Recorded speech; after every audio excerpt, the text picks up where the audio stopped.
Hello नमस्कार दोस्तों, आशा करते हैं कि आप सब एकदम मस्त एवं स्वस्थ होंगे और अपनी पढ़ाई लगातार कर रहे होंगे। हम लोग आज फिर से आ चुके हैं अपने इस एसपी क्लासेस 420 पर। ये देखिए अब क्या पढ़ेंगे आज, इंट्रोगेटिव सेंटेंस। इसके पहले हम पढ़ा चुके हैं, अर्थात अफर्मेटिव सेंटेंस, निगेटिव सेंटेंस इसके पहले वीडियो में पढ़ा चुके हैं। यदि आप उस वीडियो को नहीं देखे हैं तो जरूर जाकर उस वीडियो को हमारे देखें, तब इस वीडियो पर आना देखने। देखिए चलते हैं, चलिए हम लोग स्टार्ट करते हैं। क्या इंट्रोगेटिव सेंटेंस। देखिए सबसे पहले पढ़ेंगे इंट्रोगेटिव सेंटेंस कहते किसे, इंट्रोगेटिव सेंटेंस क्या होता है। इंट्रोगेटिव सेंटेंस को हिंदी में कहते हैं प्रश्नवाचक वाक्य। क्या कहते हैं? प्रश्नवाचक वाक्य। प्रश्नवाचक वाक्य या आप प्रश्न सूचक वाक्य भी लिख सकते हैं। क्या हम लिख दिया? प्रश्नवाचक वाक्य।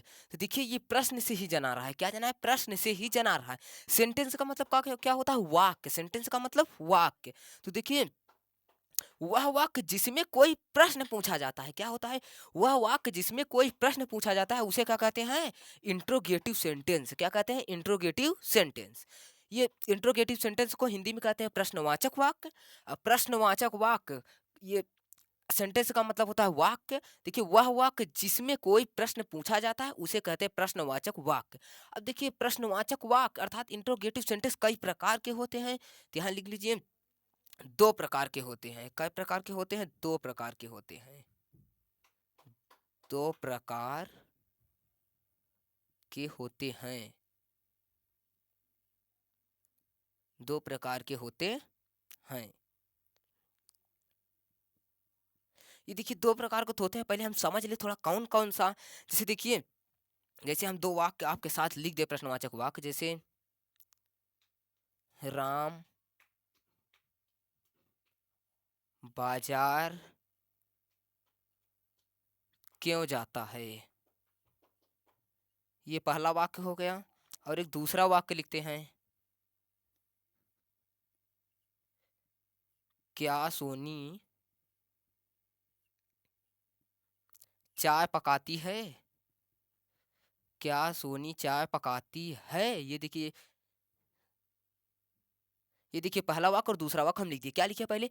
राम बाजार क्यों जाता है, और ये दूसरा, क्या सोनी चाय पकाती है। क्या लिखा? क्या सोनी चाय पकाती है। तो आप इसमें ये देख रहे हो कि पहला वाला देखिए, जैसे पहला वाला अगर हम पूछे राम बाजार क्यों जाता है, तो आप देखिए क्या बताएंगे? राम बाजार जाता होगा, जिस काम के लिए जाता होगा पूरा काम काम को बोल करके बताएंगे। हम जैसे पूछ ले, ये लिखा है राम बाजार क्यों जाता है, पूछे तो आपको पता होगा, मान लीजिए कोई आलू खरीदने जा रहा है, कॉफी खरीदने जा रहा है, पेन खरीदने जा रहा है, इसी कारण जा रहा होगा। अब इसमें क्या पूछा जाए, देखें, क्या सोनी चाय पकाती है। क्या लिखा है? क्या सोनी चाय पकाती है। तो इसमें आप कहोगे पकाती होगी तो हाँ, नहीं पकाती तो भैया नहीं पकाती है, काम खत्म।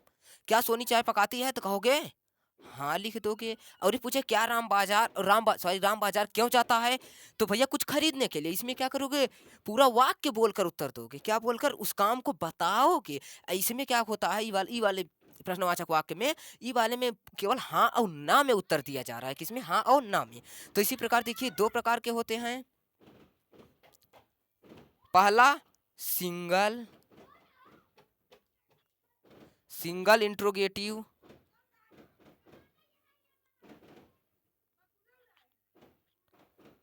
पहला सिंगल इंट्रोगेटिव, उसके बाद सेंटेंस हो जाएगा। इसको हम साफ कर देते हैं, आगे समझा देंगे।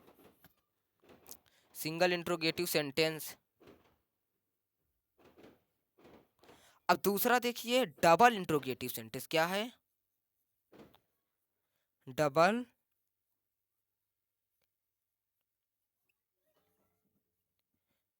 Double interrogative sentence. देखिए जो इंट्रोगेटिव सेंटेंस होते हैं वो दो ही प्रकार के होते हैं। कौन कौन से? पहला सिंगल इंट्रोगेटिव, दूसरा डबल इंट्रोगेटिव। अब सिंगल इंट्रोगेटिव क्या होता है? देखिए सिंगल इंट्रोगेटिव क्या होता है? सिंगल इंट्रोगेटिव वह वाक्य होता है जिसका उत्तर हाँ और ना में दे सकते हैं। क्या? जिसका उत्तर जिसका उत्तर हाँ और ना में दे सकते हैं। देखिए पहला क्या होगा? सिंगल इंट्रोगेटिव कौन किसे कहते हैं? जिसका उत्तर हाँ और ना में हम दे सकते हैं। क्या कर सकते हैं? जिसका उत्तर हाँ और ना में हम दे सकते हैं। डबल इंट्रोगेटिव जिसका उत्तर हाँ और ना में नहीं दे सकते। जिसका उत्तर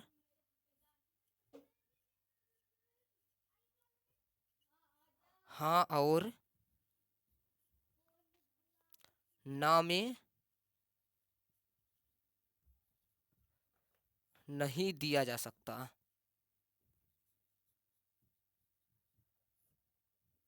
नहीं दिया जा सकता।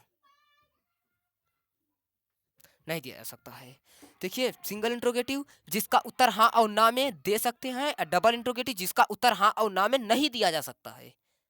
अब देखिए, सिंगल इंट्रोगेटिव को हम थोड़ा सा यहाँ एग्जाम्पल देखते हैं। फर्स्ट एग्जाम्पल, इसमें लिखा जाएगा, क्या रामू आम खाता है? क्या रामू आम खाता है? ये देखिए, हमेशा जिस वाक्य में ये वाला चिन्ह, इसे कहते हैं प्रश्नवाचक क्वेश्चन मार्क का चिन्ह, अर्थात इंट्रोगेटिव सेंटेंस को पहचानने के लिए यही चिन्ह होती, ये चिन्ह लगा होता है हमेशा। इसे कहते हैं क्या? Question mark. क्या कहते हैं? Question mark. अर्थात कोई भी वाक्य लिखा रहे, कोई भी सेंटेंस लिखा रहे, अगर उसमें ये इस प्रकार का चिन्ह, हंसिया जैसी चिन्ह अगर लगा है, तो समझ जाइए आप इंट्रोगेटिव सेंटेंस है। क्या है? इंट्रोगेटिव सेंटेंस है। अब देखिए, हम क्या लिखते हैं? क्या रामू बाजार ओ सॉरी क्या रामू आम खाता है? तो आप कहोगे हाँ या ना। क्या हाँ या ना, दो में से एक ही चीज बोलोगे। तो हम क्या कहें? जिसका उत्तर हाँ और ना में दे सकते हैं, उसे क्या कहते हैं? Single interrogative sentence. तो हम ये क्या पूछ रहे हैं? क्या रामू आम खाता है? तो आप कहोगे हाँ। खाता होगा तो हाँ, नहीं खाता होगा तो कहोगे नहीं। तो इसीलिए इसका उत्तर हाँ और ना में दे सकते हैं, तो ये कौन सा? Single interrogative sentence. अब देखिए, आप ऐसे देखिए, समझना सिंगल इंट्रोगेटिव सेंटेंस को। जिस किसी भी जिस वाक्य में अगर शुरुआत में क्या आ गया, क्या आ गया? शुरुआत में अगर क्या लगा है, तो वो हमेशा क्या होगा? Single interrogative sentence. कौन सा होगा? Single interrogative sentence. अब देखिए, हम डबल इंट्रोगेटिव सेंटेंस का एक तो देखते हैं।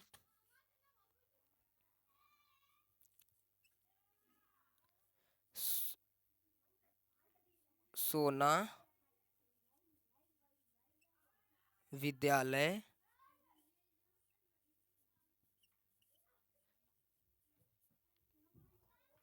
देखिए, ये ये एक डबल इंट्रोगेटिव सेंटेंस का होगा, इसमें क्वेश्चन मार्क लगा दीजिए। डबल इंट्रोगेटिव सेंटेंस में क्या लिखा है? सोना विद्यालय क्यों जाती है? अब जरा इसको बताइए, ये डबल इंट्रोगेटिव सेंटेंस किसे कहते हैं? जिसका उत्तर हाँ और ना में नहीं दिया जा सकता है।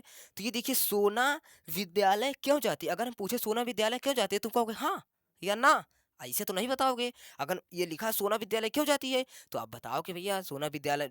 अगर हम पूछे सोना विद्यालय क्यों जाती है, तो आप यही बताओगे ना कि भैया ज्ञान प्राप्त करने के लिए जाती है, पढ़ने के लिए जाती है। ये तो नहीं कहोगे ना कि हाँ या ना। कि हम पूछे सोना विद्यालय क्यों जाती है, तो आप कह दोगे हाँ या ना। ऐसे नहीं कह पाओगे। सीधा इसको आपको बताना है कि हाँ, सोना विद्यालय इसलिए नहीं जाती है क्योंकि वो उसके स्कूल में अच्छे से पढ़ाई नहीं होती है, और उसके जो भी पढ़ाई होती है उसको समझ में भी नहीं आता, इसीलिए नहीं जाती है। ये वाला पूछे क्या रामू आम खाता है, तो कहोगे हाँ या ना, दो में से एक चीज बोलोगे। तो ये जिसका उत्तर हाँ और ना में दिया जा सकता है, उसे सिंगल इंट्रोगेटिव। जिसका उत्तर हाँ और ना में नहीं दिया जा सकता, उसे डबल इंट्रोगेटिव। सिंगल इंट्रोगेटिव पहचानने के लिए हमेशा जान जाइए, शुरुआत में क्या लगा रहेगा, क्या लगा रहेगा। शुरुआत में ही क्या आपको देखने को मिलेगा, तो आप समझ लें, जान जाना कौन सा है सिंगल इंट्रोगेटिव। डबल इंट्रोगेटिव में क्या होगा? बीच में क्यों, कैसे, कहाँ, कब रहेगा। क्यों, कैसे, कहाँ, कब, इतना चीज अगर बीच में कहीं आ रहा, तो क्या होगा? Double interrogative sentence. चलिए हम लोग आगे बढ़ते हैं। अब ये देखते हैं क्या पढ़ेंगे? Single interrogative sentence. क्या देखेंगे? Single interrogative sentence. अब सिंगल इंट्रोगेटिव सेंटेंस हम आपको अच्छे से बेहतरीन तरीके से समझा चुके हैं।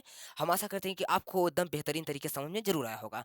ये देखिए, अब देखते हैं हुआ सिंगल इंट्रोगेटिव का फार्मूला, उसके बाद उसका हम क्या अनुवाद करते हैं, ट्रांसलेट। तो फार्मूला क्या होता है? सबसे पहले देखें, इसमें सबसे पहले डू या डज लगेगा, उसके बाद फिर तुरंत सब्जेक्ट लगेगा, फिर मेन वर्ब लगेगी, फिर ऑब्जेक्ट लगेगा, फिर लास्ट में इसमें फुल स्टॉप नहीं लगेगा, इसमें क्वेश्चन मार्क का चिन्ह लगेगा, क्योंकि इंट्रोगेटिव है। उसका चिन्ह हमेशा ये होता है, उसका चिन्ह हमेशा यहू का चिन्ह ये होता है, और ये वाला जो है इसी का भी चिन्ह ये भी होता है। तो इसलिए इसके लास्ट में हमेशा, उसके लास्ट में जो अफर्मेटिव और निगेटिव हुआ करता था, उसके लास्ट में हम फुल स्टॉप ऐसे करके लगा देते थे। लेकिन ये क्वेश्चन मार्क, ये इंट्रोगेटिव है, इसमें क्वेश्चन मार्क का चिन्ह हमेशा लगेगा। अब ये देखिए जो हमारा निगेटिव सेंटेंस था उसमें सबसे पहले सब्जेक्ट आता था, उसके बाद में डू या डज आएगा आता था। इसमें अब पहले ही डू या डज आने लगा है। तो सबसे पहले डू या डज, उसके बाद सब्जेक्ट, उसके बाद मेन वर्ब, उसके बाद ऑब्जेक्ट, उसके बाद क्वेश्चन मार्क लगा देंगे। तो देखिए सबसे पहले देखिए डू या डज हम कहाँ लगाएंगे? इसमें देखिए कर्ता क्या है? राम है। तो राम के साथ क्या लगेगा? हम कल आपको बताए अच्छे तरीके से। तो राम के साथ लगेगा डज। तो सबसे पहले हम लगा देंगे डज। उसके तुरंत बाद क्या लगाएंगे? सब्जेक्ट। सब्जेक्ट कौन है? राम लगा दीजिए। अब उसके बाद मेन वर्ब कौन है? पढ़ाता। तो पढ़ाना का माने होगा? टीच। टीच हो गया। उसके बाद ऑब्जेक्ट। ऑब्जेक्ट क्या है? हिंदी। टीच हिंदी। अब लास्ट में क्वेश्चन मार्क लगा दे, ये फुल स्टॉप लगा दे? नहीं, क्या लगेगा? क्वेश्चन मार्क लगा देंगे। अब दूसरा क्या है? देखिए दूसरा लिखा है क्या सोनी चाय पकाती है? क्या सोनी चाय पकाती है? दूसरा क्या लिखा है? क्या सोनी चाय पकाती है? सबसे पहले देखिए सोनी क्या है? नाम है। नाम के साथ डू लगेगा या डज लगेगा? तो आप जानते हैं डज लगेगा, तो हम डज लगा देते हैं। उसके तुरंत डू या डज के तुरंत बाद सब्जेक्ट। सब्जेक्ट कौन है इसमें? सोनी। तो यस हो या ना, सोनी हम लिख देते हैं। उसके बाद क्या लिखेंगे? मेन वर्ब अर्थात क्रिया। क्रिया कौन है? पकाती है। तो पकाना काय माने होगा? कुक। कुक लिख दिए। उसके बाद क्या पकाती है? चाय। क्या ऑब्जेक्ट क्या होगा? चाय। चाय क्या होगा? टी हो जाएगा। उसके बाद क्वेश्चन मार्क। अभी देखिए बचा तीसरा और चौथा। तीसरा देखिए क्या हम अंग्रेजी पढ़ाते हैं? तो देखिए हम है हम के साथ क्या लगेगा? हम के साथ क्या लगेगा? हम के साथ ये लगेगा क्या? डू लगेगा। क्या लगेगा? डू। तो सबसे पहले डू लगा देते हैं। उसके सब्जेक्ट क्या है? हम काय माने होगा? वी माने। उसके बाद क्या लगाएंगे? Main verb. मेन था क्रिया कौन है? ये पढ़ाते। पढ़ाना काय माने होगा? टीच। टीच। उसके बाद क्या? अंग्रेजी। क्या अंग्रेजी? इंग्लिश हो जाएगा। Question mark. देखिए हम क्या किए हैं? सबसे पहले डू या डज लगाएं। उसके तुरंत बाद क्या लगाएं? सब्जेक्ट लगाएं। सब्जेक्ट के तुरंत बाद हम क्या लगाएं? क्रिया लगा दिए। मेन वर्ब क्या लगा दिए? क्रिया। अब क्रिया के तुरंत बाद क्या लगा दिए? ऑब्जेक्ट। ऑब्जेक्ट हमारा क्या है? इंग्लिश। तो इंग्लिश को हम लगा दिए। अब देखिए ये फार्मूला एक ठो केवल इसमें निगेटिव का याद कर लेना, उसके बाद आपको सभी का याद हो जाएगा। इसमें यह है कि अफर्मेटिव और निगेटिव दोनों का आपको याद करना पड़ेगा, क्योंकि अफर्मेटिव में यस या यस लगेगा और निगेटिव से डू या डस शुरू हो जाता है। इसके बाद जितने भी सेंटेंस आएंगे सभी में आपको एकदम आसानी होगी। तो देखिए एक फार्मूला आप अफर्मेटिव याद कर लिए। याद कर लीजिए सबसे पहले क्या अफर्मेटिव क्या लगता था, सॉरी निगेटिव क्या लगता था? सब्जेक्ट। उसके बाद डू या डज, फिर मेन वर्ब, फिर ऑब्जेक्ट होता था। इसमें वही क्या करना है? डू या डज को पहले कही देना है। क्या कही देना है? डू या डज को पहले कही देना है। अब जरा ये वाला बचा है, ये वाला आप लोग खुद से प्रयास करना और करके उत्तर कमेंट में लिखना, इसका हम देखेंगे। अब देखिए आते हैं हम क्या? डबल इंट्रोगेटिव सेंटेंस पे। किस पे आते हैं? डबल इंट्रोगेटिव सेंटेंस पे। डबल इंट्रोगेटिव सेंटेंस में क्या होगा? देखिए जो वाक्य होगा इंट्रोगेटिव सेंटेंस हम बताए हैं अभी आपको, क्यों, कहाँ, कैसे, कब, ये अगर बीच में कोई सा शब्द इन चारों में से आ जाए तो आप जान जाना डबल इंट्रोगेटिव सेंटेंस है। तो इसमें देखिए क्यों आया है? क्यों आया है, इससे हम जान गए क्या ये डबल इंट्रोगेटिव सेंटेंस है। या ऐसे भी पहचान सकते हैं, राम क्यों विद्यालय जाता है? राम क्यों विद्यालय जाता है भैया? राम विद्यालय जाता है स्कूल में ज्ञान प्राप्त करने के लिए, पढ़ाई करने के लिए। तो आप हाँ या ना में उत्तर नहीं दे पाए, पूरा बोल कर दिए, इसलिए डबल इंट्रोगेटिव हो गया। तो देखिए इसमें क्या होगा? सबसे पहले क्वेश्चन वर्ड, जो उसमें क्वेश्चन वर्ड आया होगा अर्थात जो प्रश्नवाचक वाक्य आया होगा उसका हम क्या लिखेंगे? उसी को सबसे पहले लिख देंगे। उसके बाद डू या डज में से कोई डू या डज में से एक लिखेंगे। उसके बाद सब्जेक्ट, फिर मेन वर्ब, फिर ऑब्जेक्ट, फिर ये क्वेश्चन मार्क। सेम टू इसी तरह है, लेकिन सबसे पहले इसमें क्या लग गया? इसी सबसे पहले है ये क्वेश्चन वर्ड आ गया है। तो ये देखिए पहला वाक्य इसमें क्वेश्चन वर्ड क्या है? ये क्यों है। अगर क्यों को हम हटा दे तो राम विद्यालय जाता है, एकदम सिंपल बन जाएगा। तो क्यों लगा दे तो राम क्यों विद्यालय जाता है। तो सबसे पहले यही क्यों जो है ये क्वेश्चन वर्ड है। तो क्वेश्चन वर्ड सबसे पहले हम क्वेश्चन वर्ड लिख देंगे। तो क्वेश्चन ये क्यों का है माने होगा वाई। वाई लिख दिए। अब देखिए कर्ता क्या है? राम है। राम के साथ डू लगेगा कि डज लगेगा? ये डू लगेगा कि डज लगेगा? राम के साथ डज लगेगा। डज लगा दिए। उसके बाद क्या लगेगा? उसके बाद सब्जेक्ट क्या है? राम। राम लिख दीजिए। उसके बाद मेन वर्ब क्या है? जाता। जाना का माने होगा गो। उसके बाद कहा, कहाँ, ऑब्जेक्ट क्या है? स्कूल। क्या हो जाएगा? स्कूल।